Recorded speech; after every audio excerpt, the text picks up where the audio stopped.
The laughter died in Sarah's throat as she watched her father, a decorated Marine with 30 years of service, snap to attention and offer a perfect salute to the man she just publicly humiliated. In that moment, frozen between her mockery and her father's respect, Sarah realized she'd made a terrible mistake about James. If you've ever judged someone too quickly or wished for a second chance to make things right, this story might just change how you see the people around you. Like and subscribe if you believe everyone deserves to be seen for who they truly are, not just what they appear to be.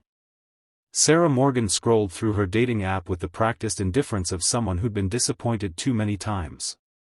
At 32, she had a successful career as a marketing executive, a downtown apartment, and a circle of friends who were all pairing off into matrimonial bliss. Her mother called weekly with thinly veiled questions about grandchildren, and her father, retired Marine Colonel William Morgan, had taken to sending her articles about freezing eggs.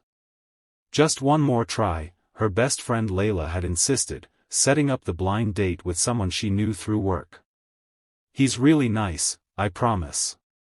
Sarah had agreed reluctantly. Friday night found her at Bellini's, an upscale Italian restaurant downtown, wearing her favorite black dress and checking her watch every 30 seconds. He was already 10 minutes late. When James finally arrived, Sarah's first impression was underwhelming. He wore khakis that had seen better days and a button-up shirt that wasn't quite pressed. His hair was slightly disheveled, and he had dark circles under his eyes. Not exactly the polished professional Layla had described. "I'm so sorry I'm late," he said, sliding into the seat across from her. "There was an emergency at home." Sarah nodded coolly. "No problem. I was just about to order a drink." Throughout dinner, James seemed distracted. He checked his phone repeatedly, apologizing each time. The conversation was stilted, with long pauses and awkward transitions. When he spilled wine on the tablecloth, Sarah's patience began to wear thin. "Look," she finally said, "I appreciate you coming out tonight, but I think we both know this isn't working." James looked up, surprised. "I'm sorry. I know I'm not at my best tonight." "It's fine," Sarah said, already reaching for her purse. "These things happen. I think I'm going to call it a night." As she stood to leave, James's phone rang again. He glanced at it, his face tightening with worry. "I need to take this," he said. "It's the babysitter." Sarah paused, but only briefly. Another excuse, she thought. She'd heard them all before. "Goodbye, James," she said, walking away. At the door, she turned back to see him hunched over his phone, his face drawn with concern. She laughed softly to herself, shaking her head at another dating disaster to tell Layla about. Outside, she called an Uber and waited on the sidewalk, scrolling through her phone. A text from her father appeared, "Dinner tomorrow? Your mother's making pot roast." Sarah smiled. Sunday dinners at her parents' house were a tradition she cherished, especially now that her father had retired from the Marines. Colonel William Morgan had been a formidable presence throughout her childhood, moving the family from base to base, but in retirement, he'd softened. The military precision remained, but he'd developed a dry sense of humor and a surprising tenderness, especially with her mother. "Wouldn't miss it," she texted back. The next evening, Sarah arrived at her parents' suburban home carrying a bottle of her father's favorite bourbon. The familiar smell of her mother's cooking greeted her as she walked in. "There she is," her father called from the living room. "How was the date?" Sarah groaned. "Layla needs to stop setting me up. This one was a disaster. Late, distracted, completely unprepared. I walked out early." Her mother appeared from the kitchen, wiping her hands on a dish towel. "Oh, honey. I'm sorry." "Don't be," Sarah said, kicking off her shoes. "I'm done with dating for a while. I'm focusing on the Johnson account at work. We're pitching next week." Her father nodded approvingly. "That's my girl. Always focused on the mission." Dinner was pleasant, with her parents sharing news about neighbors and friends. As they were finishing dessert, the doorbell rang. "Are you expecting someone?" Sarah's mother asked, looking at her husband. Colonel Morgan shook his head, rising from his chair. "I'll get it." Sarah and her mother continued chatting, but fell silent when they heard the colonel's voice rise in surprise. "Staff Sergeant Adams? Is that you?"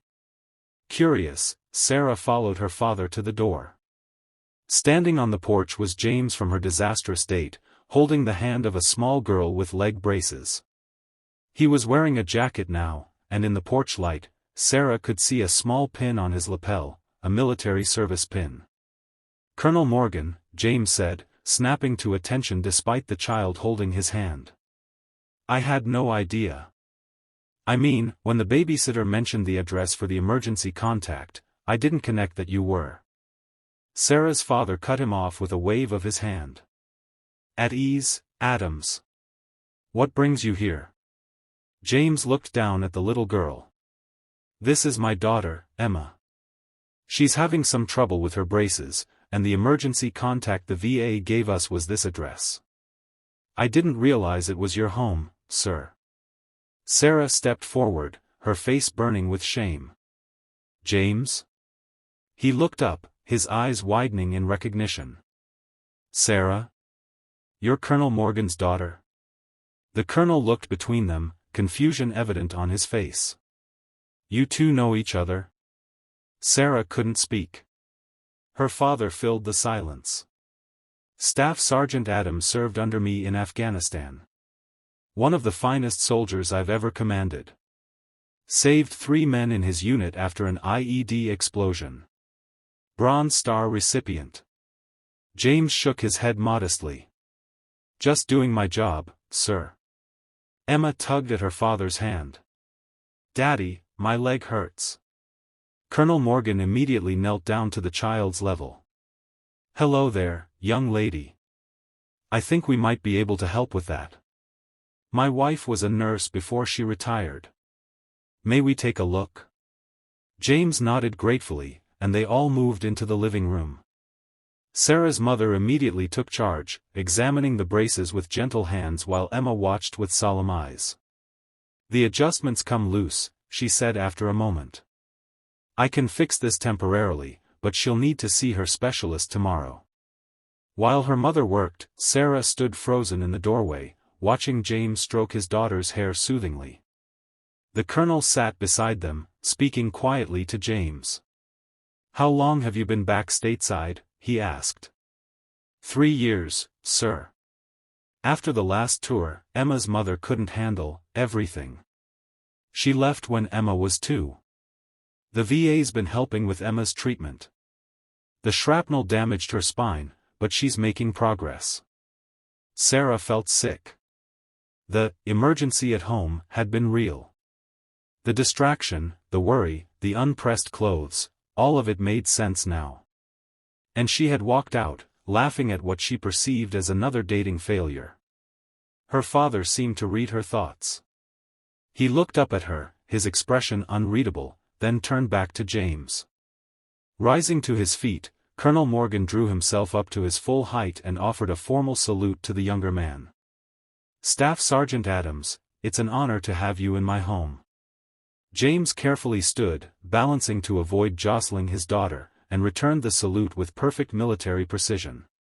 The sight of her father, a man who had commanded hundreds of soldiers and earned respect at the highest levels of the military, saluting James with such genuine respect broke something open in Sarah's heart. She had judged him so quickly, so harshly, without knowing anything about his life or his struggles. Her mother finished adjusting Emma's brace and smiled at the little girl. "How does that feel, sweetheart?" Emma tested her leg cautiously, then nodded. "Better. Thank you." "I'm sorry to have disturbed your evening," James said, looking uncomfortable. "We should go." "Nonsense," Sarah's mother said firmly. "We have plenty of pot roast left, and Emma looks like she could use a good meal. Isn't that right, William?" The colonel nodded. "That's an order, Staff Sergeant." For the first time that evening, James smiled, a genuine smile that transformed his tired face. "Yes, sir." As her mother led Emma and James back to the dining room, Sarah's father paused beside her. "That's the man you walked out on?" he asked quietly. Sarah nodded, unable to meet his eyes. "I didn't know, Dad. He was late, and distracted, and I thought." "You thought you knew his story based on one difficult moment," her father finished for her. "We all make that mistake sometimes.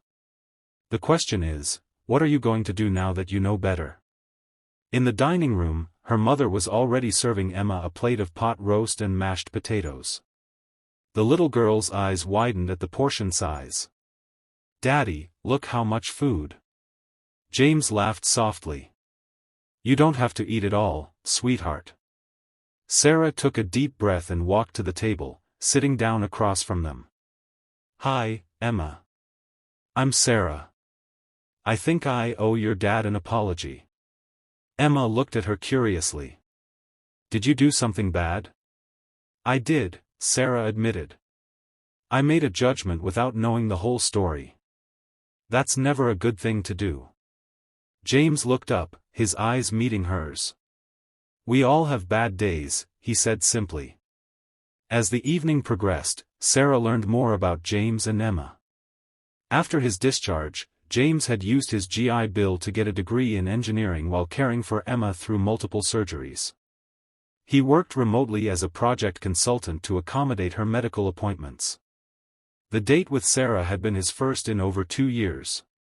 "Layla from my office kept insisting," he explained with a small smile. "She said I needed to get back out there. Yesterday was just bad timing. Emma's regular sitter cancelled last minute, and the replacement didn't know how to adjust the braces." "I'm sorry I didn't give you a chance to explain," Sarah said quietly.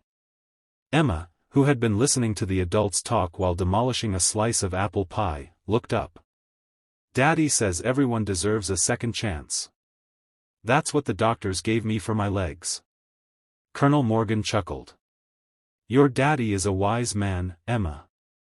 Later, as James prepared to leave with a sleepy Emma in his arms, Sarah walked them to the door. "Would you," she began hesitantly. "Would you be willing to try again? Maybe coffee next time, somewhere Emma would be comfortable too." James studied her face for a moment, then nodded. "I'd like that. We both would." As they drove away, Sarah felt her father's hand on her shoulder. "You know," he said thoughtfully, "in the military, we learn quickly that first impressions can be deceiving. The loudest soldier isn't always the bravest. The most polished isn't always the most competent. It's what people do when things get difficult that shows you who they really are." Sarah nodded, watching the taillights of James's car disappear down the street. "I think I'm starting to understand that." The coffee date turned into a picnic in the park, where Emma could play on the accessible playground equipment. That led to a movie night at James's modest apartment, with Emma falling asleep between them on the couch. Sarah found herself looking forward to their time together, impressed by James's patience, his quiet strength, and the gentle way he parented Emma. 6 months later, Sarah sat in the waiting room of the hospital while Emma underwent another surgery. James paced nervously, checking his watch every few minutes. "She's going to be fine," Sarah assured him, though her own stomach was in knots. In the short time she'd known them, Emma had become precious to her, this brave, funny little girl who faced each challenge with determination. "I know," James said, running a hand through his hair. "It's just. You're her dad, and you're worried. It's allowed." He smiled gratefully and sat beside her, taking her hand. "Thank you for being here. For everything." The surgery was successful. When Emma woke up, groggy and confused, she looked around the recovery room until she spotted Sarah standing beside her father. "You stayed," she mumbled sleepily. Sarah moved closer, smoothing Emma's hair back from her forehead. "Of course I stayed. That's what family does." James's eyes met hers over Emma's bed, filled with emotion. Later, in the hospital cafeteria while Emma slept, he took Sarah's hands in his. "I never thought I'd find someone who would accept both of us," he said quietly. "Emma's condition, my PTSD, all of it. Most women run when they realize how complicated our life is." "I almost did," Sarah reminded him. "If not for my father recognizing you that night." James shook his head. "But you didn't run. You came back. You gave us a second chance." A year after their disastrous first date, Sarah stood in her parents' backyard, watching as her father helped Emma practice walking with her new, less restrictive braces.